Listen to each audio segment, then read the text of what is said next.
Hey, I'm in the sword, and this is a video on how to improve your outdoor mapping.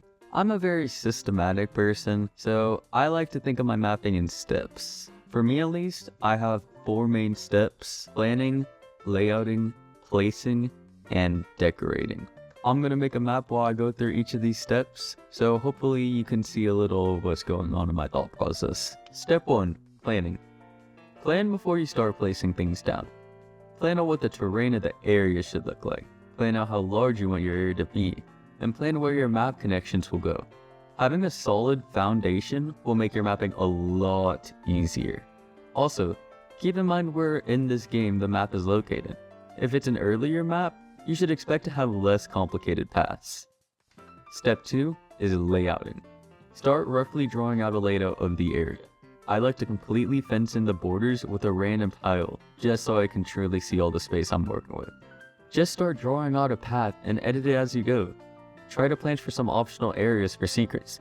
It doesn't matter too much how this layout turns out because it can always change. Step 3, placing. This is where the bulk of my tips are going to come from. Mapping doesn't strictly have rules, but there are tricks that you can follow to ensure that your maps look clean. Firstly, don't focus too much on getting things perfect. As long as you have good technique, your map will look great regardless of the placement of trees or cliffs or whatever other detail you're hung up on. Just have fun with it and go with the flow. You already should have an idea of what you want this area to look like from the previous steps, so just go for it. Here are some general tips. For starters, design your areas around exploration. Don't design exploration around your areas. Maps feel so much better to walk through when secrets were clearly intended. I like to clearly design my layouts around trainers and items.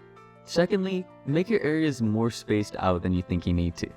It is better to have things more spaced out than cluttered together.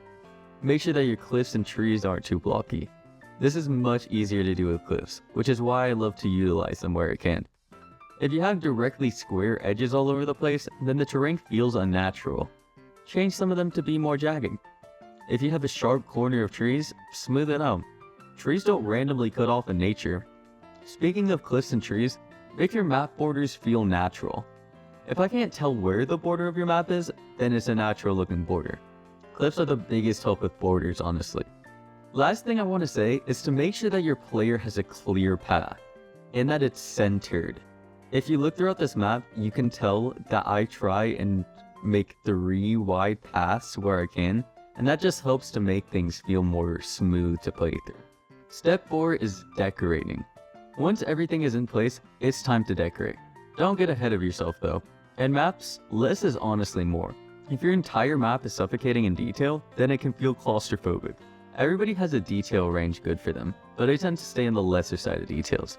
Now that we're actually placing them, I like to add details in corners, like flowers and rocks. Helps to bring some life around the map.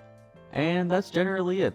Just like anything else, the more you map, the better you'll get at it. As long as you keep things relatively organized, your map should be pretty good. At the end of the day, the most important thing is that you don't get too hung up on your map being perfect. People only remember how areas made them feel. They only remember if an area was enjoyable and generally pleasing. They don't remember that a single corner was a little awkward looking. That's it from me. I hope you learned something from this. Hope to see you on March 21st for the theme reveal. Trust me, it's gonna be shocking. Take care.